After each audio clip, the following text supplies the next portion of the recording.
Айдарбек Сарманбетов. Мал киши. Окуя. Ал 30'dan ашқан, өзі құрдуулардан эч деле айрымаланбаган көптүн бири. Өңүндө эле жугумсуз, пакене бойлуу, айрык чырай эркек сөрөй. Дулдуюп, өзү менен өзү жүрө берет. Эч ким менен иши жок. Мейли атасыбы, кошуна курбуларыбы, ага баары бир. Өзүнөн башка адамдар барбы, жокпу, өлүп атабы, жер астын үстүн түшүп, кыямат кайым келдиби, баары бир тең. Бирөөгө боор тартып, же жакын санап, ийилип койбойт. Өзү болсо болду. Жарытып деле ойлонбойт. Мээси бош, көңдөй. Чөнтөк телефонун же плееринин сайгычын кулагына сайып алат да, керелден кечке, көчөдөбү, жумушунда, же үйдө болсун, жада калса жатканда да анысын албайт.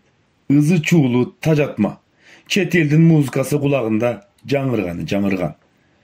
Алардын эмне тууралуу заргакшап ырдап жатканын деле түшүнбөйт. Түшүнгүсү да келбейт. Тилин билбесе, балене түшүнмөк беле. Тек кулагы бош болбой, бир нерсени угуп турса болду. Ансыз өзүн эч элестете албайт.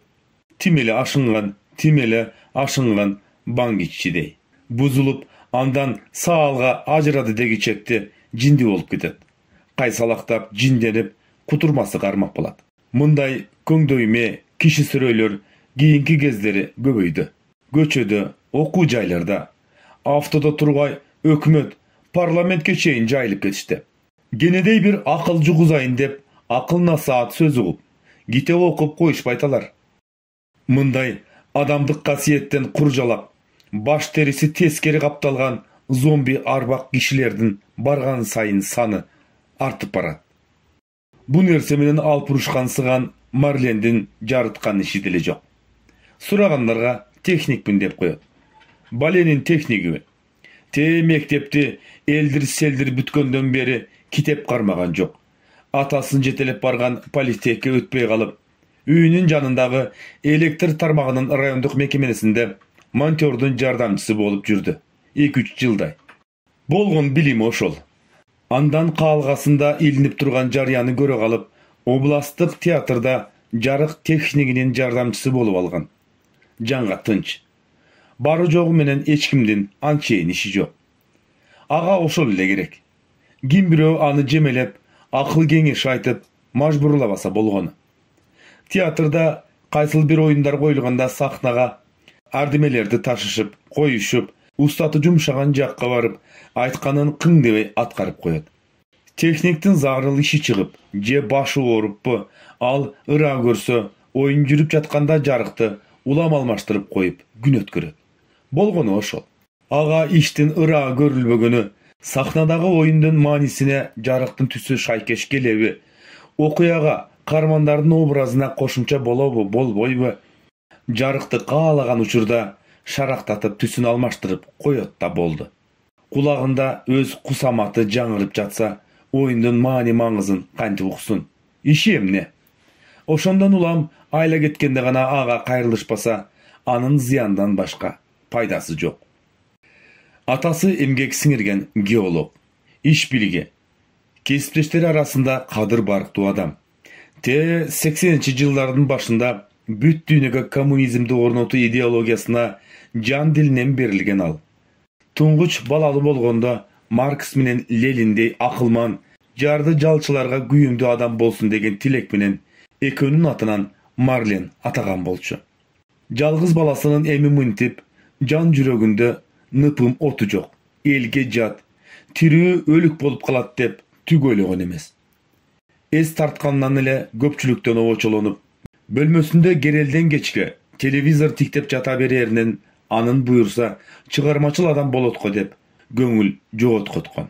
Түгөлбай же Айтматовдой чыган жазуучу, Алкулдай акын, же Муратбек Рыскуловдой театрдын, же Болот Бейшеналиев, Сүймөнкул Чокморовдой кинонун атактуу артисти, Айтиевдей сүрөтчү болуп кетсе жаманбы? Андай болсо эле жыргатпадыбы? Жок, ал үмүтү акталбады. Баласынын жалаң чет элдик музыка шоу телебөрүүлөрүн гана көрөрүн байкап, кабатыр тартып, кыргызчаларды көрүп, өз элиңин тилин, салтын билип, Жақындаsaң боло деп көрделе улу. На черт они мне нужны? Эти бараны, деп салса болобу?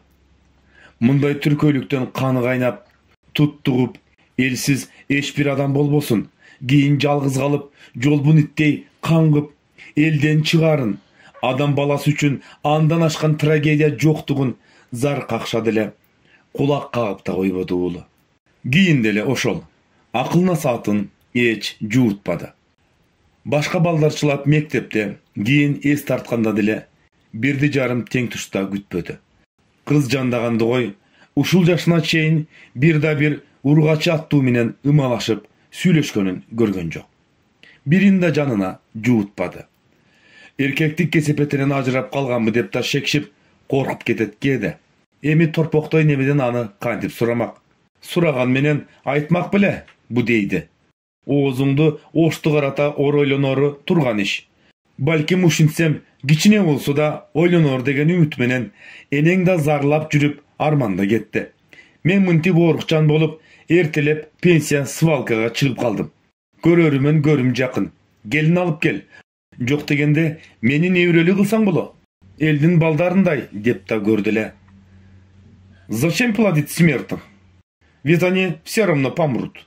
Деп ооз ачырган. Эй келесо, балалуу болуу деген тукумулантуу, жаңы адамдарды жаратуу. Жашоонун маңызы ошондой.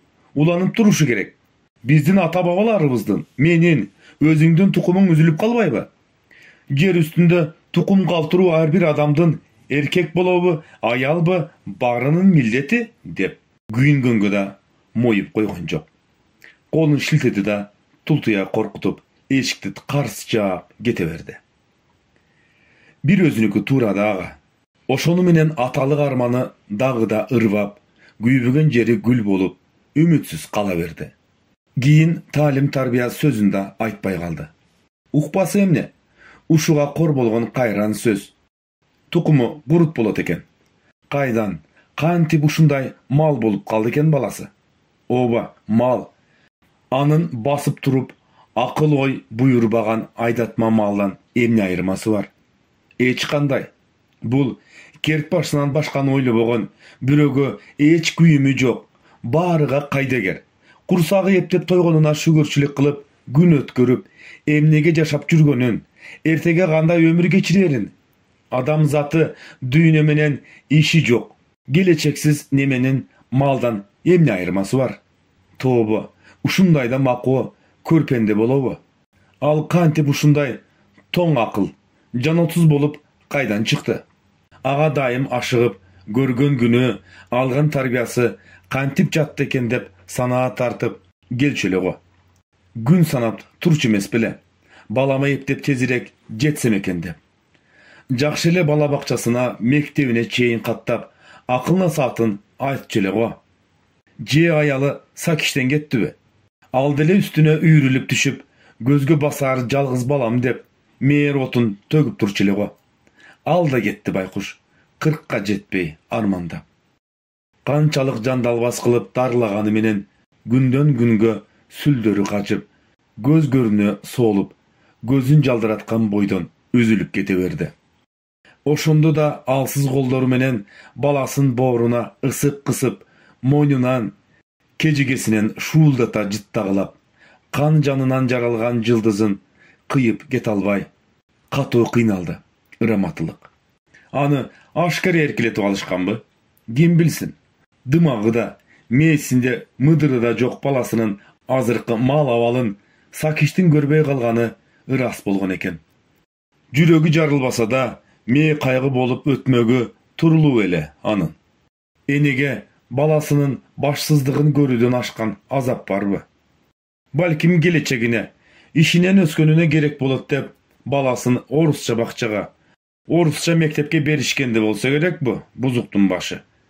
Ал кыйналбасын деп, үйүндө да орусча сүйлөшүп, дилин жат кылып алышкан окшобойбу? Бүгүн да Марлен ишинде илмейип, көрүнгөндү көлөкөдө ээрчип, кол кабыш кылып жүргөн. Кулагында баягы телефонунун сайгычы. Бир кезде анысын бирөө жулуп алганда, жалгыз бактысынан ажырап калгандай, жаныга шайып, жеп жиберчүдөй жалт караса, маңдайында директире туруптур. Oy, degi uşunungdu azga bolsa da kulağından alıp telefonungdu qarap koyup turbaysın bu ya? Janatan beri koşnalarım sağa kayra çalıp albay jatışat. Men da, dep opuldap aldı da, kayra tezile negedir anı ayalı qarap, baştagısınday qarıp, kuğurup, kuvalap jübürgen jok. Mariş, gelçi beri, dep jumşak süylep, jengden tartıp, karuudan ala jeteley chetke çıgarıp. Sen emi jaş bala emessin, kayrat kılgın. Kudaydın жазган eken, atan kaytış bolup kalıptır. Koşnalarım çalıştı, dedi Jay. Bar uyuňa, bara bergin. Marlen alın aytkan sözlörünün manisin jetik düşüngön jok. Kaytış degen sözdü murda uğup bilbese kaydan bilmek. Birok çoğunun aytkanын atkarmakka gana үйüne jönödü. Anan emne kılmak? Baştığının sözün eki kılbay atkarı gerek da. Marlen atası ökö 5 kavatlı Хрущевканын 2-nji kavatında turuşçu. Al 2 bölmölü batirdi atasına jaş hadis. Жаңы үйлөнгөн жубайлар катары те 60-njy жылдары işinen berişken. Alardın bolgon mülkü uşul bolçu. Үйünün eşigi aldında topuraşkan joğun to adamdardı görgönü menen tanazar algan jok. Koşunalar eken, çoğuçundары da jüröt. 2-3tön toptoşup turganalar Marlen jakındap kelgende aga japırt tigilişip jol boşota berişti. Al ündöböy ünküp үйüne götürüldü. Bulardın eç kimi menen eç kaçan salamdaşıp süйлөшчү emес. Bul jolu da oşentdi. Öňdörü жылуу, beytanış koşuna ayal kesekleri de tepkiçke topurap turup alışıptır. Alar menen işemne. Batirinin eşigi açık eken. Jardanıp turuşkan kişilerde arılay ötüp içkeri girse divanda eski adiyalın jabınıp jatkan atasın 3-4 erkek tegerektep alışıptır. Orundukta oturup soldoyup turuşkan, barının savırı sus. Atasına gelişse gerek, oğurup jatpady öyle. Marlen alarda arılap ötüp öz bölmösüne girip ketdi. Kulağında muzikası жаңырып, tigilerdin gübür şıvırın ukkan netken jok. Al, göngün adatınça televizorda güygüzdü da kerebetine çalkasынан jata ketdi. Oşonda gana al işine getip jatkanda atasının alsız. Mariş, bugün negedir jürögüm katуу lıkıldap jatat. Skoriy çakırıp koyçu, degen esine düştü. Hey, uşuntu ele eklene öresin degen kıyazda al atasını jaktırбай. Yidinsam jok, dep künk etken. Atası ağa 50 somduk sunup. Үйдөн çıgarın menen daroo çakırçı Skoriydi, tezirek, unutup kalbagın dağı, degen entigip. Al ötünüçü takır esinen çıkıp ketken tura. Meyle, erteňdele çalıp koyat Skoriyna, kuday almak bile. Bir maalda gübür şıvır güçöp, kimdir bürö üngüldöp, ıylaganday boldu. Anan eşik şart açılıp. Omey, bul akmaktın jatkanın kara. Oy tur, degen bet mаңдайдагы koşuna. Çıŋalgan çanaştay semiz ermek kajılday girip gelip, taştaçay uşunungdu, dep kulağındağı saygıçın julup alıp ırgıtıp jüberdi. Ty что? Marlenden kuykası kuruşup, murtaşa getjüdey opuruldu. Çötüben ada. Ermektin oğuzundan söz düşüp, kara kök tarta jarılıp getjüdey tuttuğup, sağalga gözün alayta ünü buğulup kaldı da. Ey сволочь, it, atan ölüp kaldı. Твой отец умер, понимаешь? Dep, tiginin akılına jetpey jatabı, tüşünsün degendey, orusçaga çala süylep, jarılıp ketdi. Marlendin oyunun bары alıp ırıtılgan saygışta olup, kantip anı tezinen ala koyup kayra kulağına sayıp alunun hareketinde bolçu. Tiginin kaskağına canı çığa kaşayıp durgan. Ну и что, умер? Dedi al, gözüm kaşaytıp ermekke. Я что ли виноват в этом? Ermek anın artınan balasına gayrat aytalı dep baş bakkan koşunaları emne de şerin bilbey, ünsüz melteyip, del bolup kalıştı. Marlendin kılığı alardın akılına sığbay turgan bolçu. Toba, uşundayda mako meres bala bolobu, degen açuu oy barının dilinde mıhtay kadalıp, taң kalıp duruştu. Öldü, öldü. Ну и что, menim ne kılayın? Marlen ütüröңдөp, tigiler tüşünsün degendey kırgızça çalıp bulduraktap, saygıçın yerden alıp kulağına saydı. Oy, bu, tüü ata, akmak turbaybanık. Adatınça algaç Ermek kүйüp ketdi. Ey, men sağa ataң өлüp kaldı dep жатам. Понимаешь ты это? Отец умер. Өлүк камылгасын көрбөйсүңбү? Gömbөйсүңбү атаңды? Чё, как? Обязательно мен, что ли, gömөт? Марленин жаны да кашайды. Анын бейгам жашоосун тынчын бузуп жатышса, кантип жинденбесин? Все набросились на меня, как собаки. Кошуналардын да чыдамы түгөнүп кетти белем. Эрмектин артындагы Мурутжан жашырагы жулунуп келип, жатмаккабы же олтурмаккабы кербетине бурула берген Марленди артынан желкеге бир чапты. Кимди сөгүп жатасың я? Атаңды көмөлү деп сага жан тартып келген биздиби? Акмак. Марлен колдору менен башын ката олтура калды да, суки!» деп ылажысы түгөнө ызалуу үңүлдөп ыйлап жиберди. Ал атасынан айрылганына эмес, мындай кордукту өмүрүндө биринчи жолу көрүп жатканынан жаны ачынып кетти. Ага ушунча жашка келгени эч кимдин колу эмес, сөзү тийген эмес болчу. Катуу шапалак тийген кежигеси аябай ачышып, көзүнөн от чагылыша түшкөн эле. Ай, кой болду. Жөн, акмакка теңелип. Мындан пайда жок экен. Такыр эле мал болуп калган турбайбы? Арбак үчүн өзүбүз расмибизди жасайлык деген Эрмек менен дагы бирөө ортого түшө калып, тигини артка итерип, баарын сыртка чыгарып кетти. Жакшы киши эле байкуш. Атасын тартпай калган турбайбы? Бу макулук, мал. Өй, анан ушунуку жакшыбы? Аяп келсек, кайра бизди тилдеп. Тобу, ушундай да болот экен, Кыргыз болбой калган турбайбы? Ит. Мындай баланын барынан жогу. Кобуранып, жаны кейген көпчүлүк топурай чыгып кеткен соң, жаны себала түшкөн Марлен желкесин кашыгылап бир азга турду да, жаны жаяла кайрадан керебетине сулай жата кетти. Эл деген эл эмеспи? Кошуналар түп көтөрүлө колунан келгенине чуркап, жайын газдырып, акча чогултуп, маркумду эртеси эле эптеп көмүп коюшту.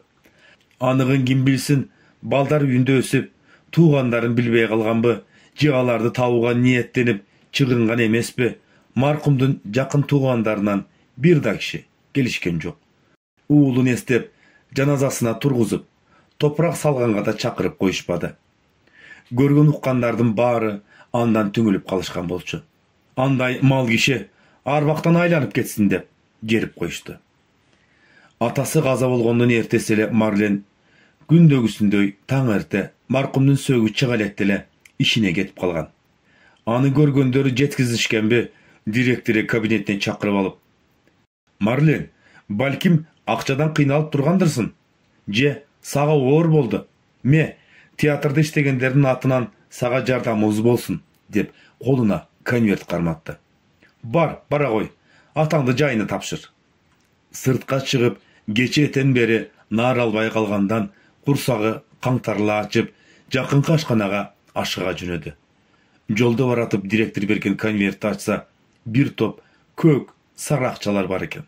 Кубанып кетти. Буюрса, бир топко чейин ач калбайт экенмин. Атасы өлгөн жакшы болот турбайбы? Деп ойлоп койду.